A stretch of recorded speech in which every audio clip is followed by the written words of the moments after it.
So it's been 4 weeks since I launched my new company, ADAPTIV Defense, and we've had hundreds to thousands of emails and comments from you guys with support, with questions, with concerns as well. There have been a few of those, but a lot of really cool stuff has happened in the last 4 weeks. One of the really cool things is before we launched the company, I was doing a lot of financial forecasting, and we have an accounting firm that helps us with that, and we were working through, the viability of the new company, the viability of the clothing company, the viability of Botkin Enterprises as a whole. And I set some numbers, some velocity based on, my experience being in this industry, and I set it somewhat conservatively. And I'm happy to report that we've exceeded those forecasts in our first month of launching the company by 3.4x. So you guys were incredibly generous in stopping by our site and buying patches, hats, slings, and we were out of stock of most things pretty fast, and we've been doing restocks pretty much every week on the slings, and we just got a bunch of shirts in, things like that. And I apologize for those of you that have gone to the site, you wanted to buy something and you couldn't, it was gone, you signed up on the wait list, and by the time you check your email, it's gone again. We are doing everything that we can right now to get enough merchandise in so that that doesn't happen anymore. And I want to take some time in this video to talk about, do a little more follow-up on the business. And there were some misconceptions as well. There were some concerns that people had when they saw the business get presented. And I want to get into those too. But one of the first ones that I want to talk about is there were a lot of people who were asking me on Instagram and other places going, how on earth were you able to do this in 6 months? You went from being a part of one company to kind of, going dormant, kind of doing your thing, and obviously talking to you guys about a few things along the way. And then all of a sudden, boom, there's this new company. There's around 20 products listed on the site, most of which aren't available because they're in development. There's all these cool videos, and it's a nice looking website. Like, how are you able to do it in 6 months? And the answer is good team of people. I have some folks that are helping full time, which has been great, a little different than last time. What I want to say is it's not hard to start a company. In 2023, there were 5.5 million business applications filed, which was a record that was set. And there's tons of people out there who can go out, and you watching this video tonight, you could watch this video and literally a few hours later, start building a website, have a name for a company, go buy a domain. Even if you're not tech savvy, I'm not tech savvy. I used AI a lot to figure out how to do some of this with this new company. But you could go start your own company within about 24 hours. Now, sourcing product is the hard part. You may do some like direct to print t-shirts or something like that, but anyone can go and start a company nowadays with these systems that are available. Shopify, how easy it is to buy web domains, all the different drop shipping options out there that you can subscribe to and then take those product listings and put them on your site. Just about anyone can go and start a company. Starting a company is not the hard part. The hard part is what comes next. And it's around 67% of businesses make it to 2 years, 49% make it to 5 years, and only 30 to 35% make it to 10.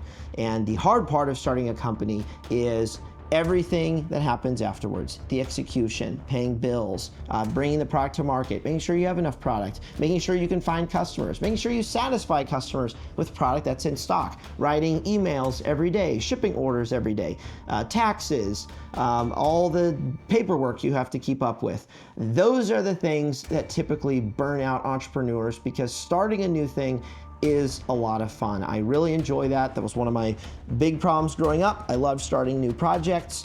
I didn't really like finishing them because that's not as fun. But with a business, you can't do that. You have to start the thing and you have to see it through. Now, thankfully, I've had quite a bit of experience doing this. And I remember even the first few years of my previous company, every day it was putting popsicle sticks on glue guns and putting tape on them. The next day, popsicle sticks on glue guns, putting tape on them. And I hated it. After a couple of years of doing that, I really detested that part of the job, but it was necessary to take the company to the next level and continue developing it. Now, when we launched the company, I saw a lot of people go, this is just a gear company. You're just selling some of the same stuff that you used to sell, and we don't see anything real unique here. And then I saw other people going, well, where are the holsters? So I kind of had both sides of it. None of that was discouraging for me because, I knew people were going to say that. They're taking, what I did for 10 years and assuming that 10 years of experience will magically appear with a new business with 10 years of growth and trajectory behind it. And, well, that's not how it works. But what's really funny is Most of the big companies today that we are all very familiar with and we purchase products from every day did not start that way. You've got companies like Nintendo. They started making playing cards. They weren't a video game manufacturer. They weren't making game systems when they launched their company. They were making very low-tech, basic kids' toys.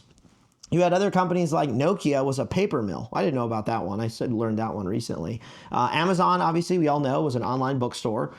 Super nerdy dude just selling books with a receding hairline, and now look at who they are. You've got YouTube. YouTube was a video dating site. That's what the guys were trying to do, and that wasn't working. And there's a famous video where they were real discouraged because they didn't have very many videos, didn't have very many views, and well, now look at YouTube today. BlackBerry, there's obviously the movie that came out. I watched that a little while ago. Very interesting movie about the guys who founded that company, and they didn't really know what they were doing. They had modems. They were trying to make pagers. They were trying to compete with everyone else. And then this visionary guy came on board and went, no, we're actually going to make telecommunications devices. And they exploded and were big, but then obviously they didn't adapt fast enough to the market, and Apple completely destroyed them, and a couple other people. But the last example I'm going to use, and it's one that's, well, it's very relevant in this case, is Shopify. Shopify originally started as a snowboarding sales company. They sold snowboards on a website called Snow Devil, and they were not happy, is my understanding, with some of the systems they had at the time for selling and retailing products and inventory tracking and all of that. So they built a lot of their own systems, and then they merged and turned into a software company, providing that service to people like us. And we are using Shopify, and it has been great.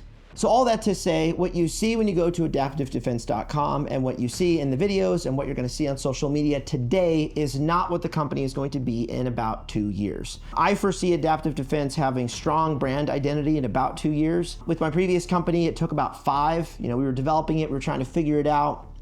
I wasn't real sure at the time what it needed to turn into. And after about 5 years, possibly 6, you could even argue, that's when the company had a strong identity with values and some of the different things that we were doing. And Adaptive, I believe the same thing is going to happen. It's going to take, I think in this case, about 2 years for you guys to really know what we're about, really see a good product portfolio, really see some good services that we offer, so that when someone on the street sees this hat in about probably a year or 2 years, and they ask you about it, you'll go, oh yeah, Adaptive Defense does this, and then you can articulately explain it. But right now, we're still in the brand development phase, and a lot of that comes down to fulfilling promises to you all.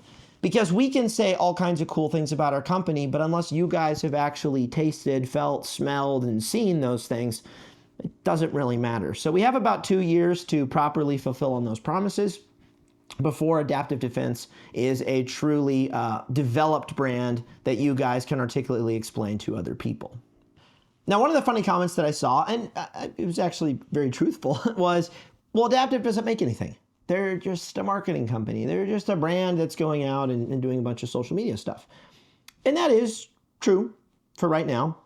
The thing that we're really focusing on is innovating products, developing products, and receiving feedback from folks, and we've gotten a lot, to the point that we have an Excel spreadsheet, I have it over here, of 50 individual products that are currently in development, different stages, some of which are just conceptual, some of which are, we don't know if this is going to work, and then some of which, like this one right here, we started on 2 weeks ago, and we already have working prototypes. So that is true. We are not doing manufacturing right now, but like I said, the brand is still developing, and even in the last 2 weeks, we've started to explore some manufacturing opportunities that we may be bringing in-house for different kinds of products.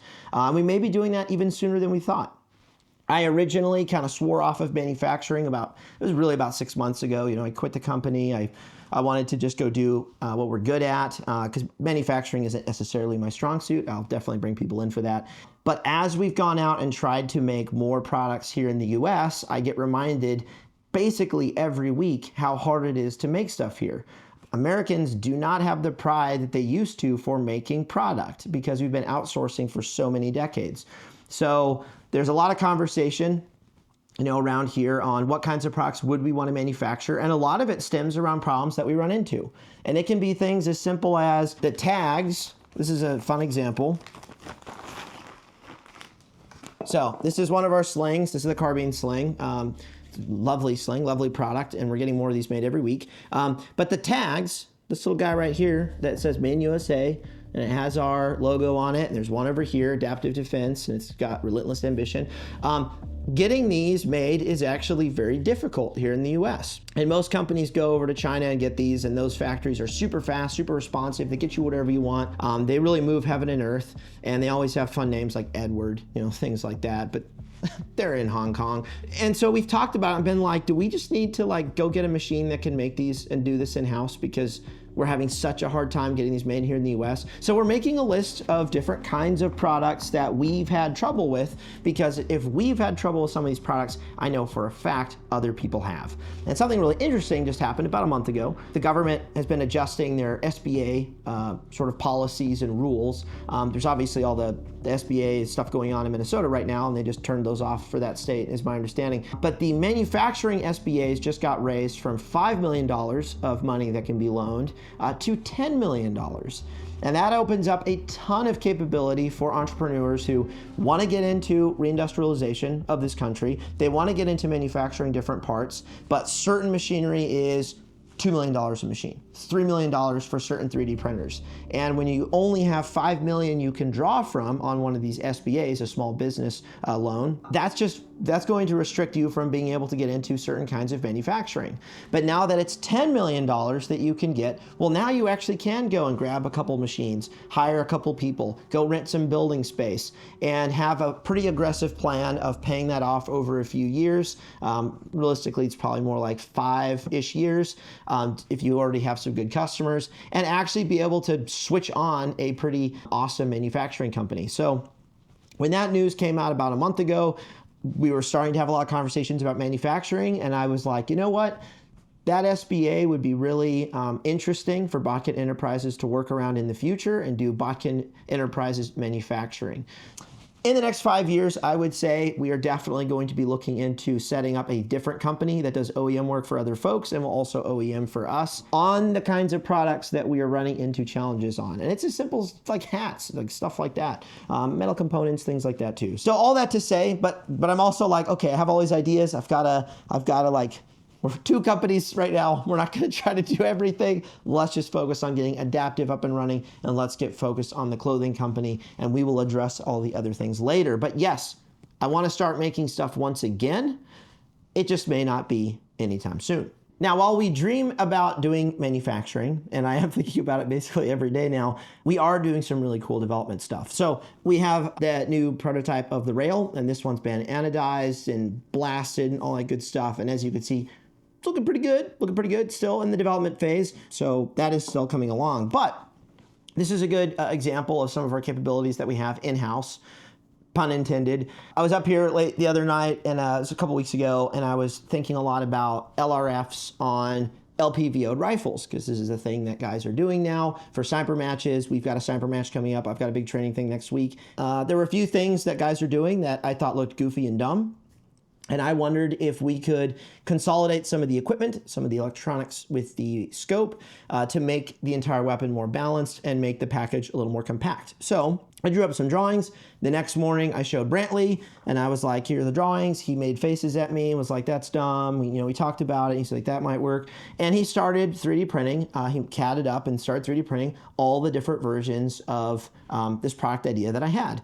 And this is one of them. So he 3D printed a couple little scope rings and a piece of Picatinny that goes on top. And within about 2 days of doing some modeling, he sent off the design that we liked the most to get manufactured by a company. And we were also just testing the service because they're for like rapid prototyping. And so we already have within 2 weeks from my brain thinking about an issue with some gun equipment, some gun gear, to hey, we actually have a product we can start using. Now, he was off on one thing by 0.02 of a millimeter, so we're getting another one made. But as soon as that one comes in, I can actually throw it on a gun and I can start using it.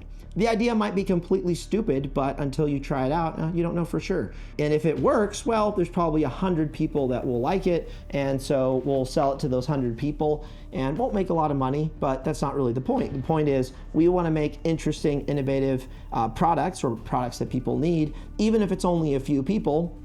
and if it's a product that we're particularly interested in. So we're able to prototype very quickly, we're able to test our ideas very fast, and the entire team has the autonomy and the freedom to do that. I was down in the prototype gym right below me earlier, and I saw some little tests the guys were working on that I didn't even know about. So all sorts of testing and prototyping is happening right now, mostly because we don't have to worry about manufacturing. We just get to worry about this part. Now, we've had a lot of questions about the training division. So we have a tab on our website that talks about, hey, we offer some courses. We have a bunch of people that can provide some tactical training, some CQB, active shooter response training, and also some firearms training that is coming from Brantley, myself, and a couple other guys.